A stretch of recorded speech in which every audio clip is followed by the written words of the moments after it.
Olá, meus amores! Vamos para mais uma aula de ciências. Hoje nós vamos aprender sobre as plantas, como cultivá-las, tá? Para começar, precisamos falar um pouco das plantas. Conhecê-las será importante para que possamos entender como podemos cultivá-las, além de saber quais são os elementos importantes para o seu crescimento e o seu desenvolvimento. O corpo de um vegetal, ele é composto por 3 estruturas básicas: a raiz, o caule e as folhas. Algumas plantas também possuem flores, frutos e sementes. Aqui nós temos uma imagem de um vegetal e as suas estruturas: raiz, caule, flor, fruto e folha. Essas estruturas possuem funções que permitem a sobrevivência do vegetal. Sobrevivência essa que se baseia em um processo muito importante, que é a fotossíntese. O que vem a ser fotossíntese? A fotossíntese é a produção de alimento por parte dos vegetais, tá? Então, é quando o vegetal produz o seu próprio alimento. Então, vamos entender um pouco melhor sobre esse processo de fotossíntese. Vamos começar pelas raízes. As raízes possuem diversas funções na vida de um vegetal, como fixar o vegetal ao solo, retirar os nutrientes do solo e levar até o caule, tá? Para que sejam distribuídos às demais regiões do vegetal. Os nutrientes retirados do solo pelas raízes são a água e os sais minerais. Esses 2 componentes são responsáveis pelo início da fotossíntese, tá? Aqui nós temos algumas raízes que acumulam nutrientes e substâncias, que é o caso da cenoura, da batata doce e do aipim, tá? Agora os caules. Continuando o processo de fotossíntese, a água e os sais minerais chegam ao caule, né? A função inicial do caule é receber esses componentes e levá-los a toda a planta. Aqui nós temos um caule, aqui nós temos a salsa, tá? Que é um vegetal e tem também um caule diferente, tá? Um caule bem fino. Aqui nós temos caules como a cana-de-açúcar. Nós temos aqui plantação de cebolas, tá? Perceba o formato arredondado do caule, tá?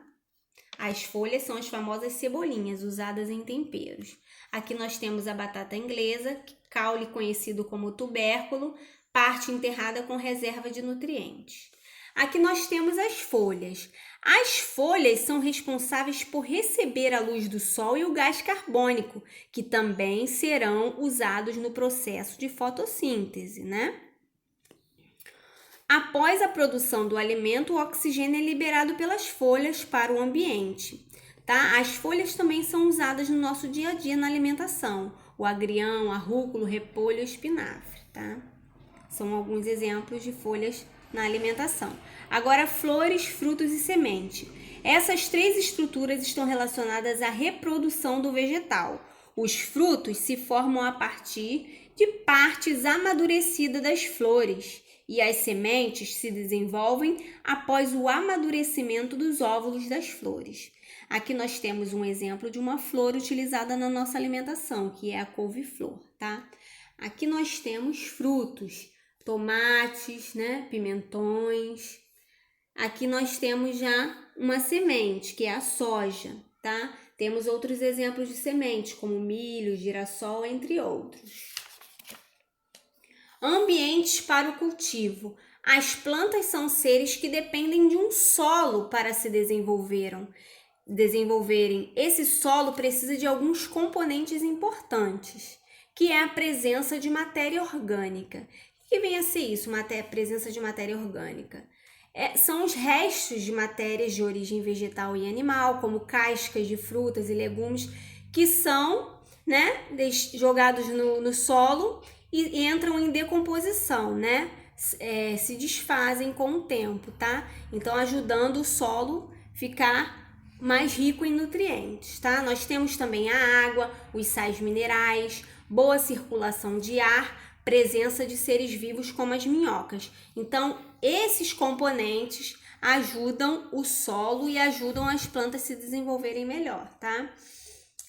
Outro componente que deve estar presente para o desenvolvimento esperado das plantas é a luminosidade. A presença de sol é fundamental para esse processo de fotossíntese, tá? E agora aqui algumas alternativas, né? Para deixar o solo mais fértil, né? Para deixar o solo melhor para as plantas. Podemos aqui destacar o uso de equipamentos para deixar o solo mais aerado, ou seja, com maior circulação de ar. Nós também podemos introduzir matéria orgânica, que é o que eu falei ali em cima, irrigação para deixar o solo com maior quantidade de água, drenagem para retirar o excesso de água e introdução de sais minerais, tá? Em caso de baixa quantidade. Então é isso, pessoal. Até mais. Beijo.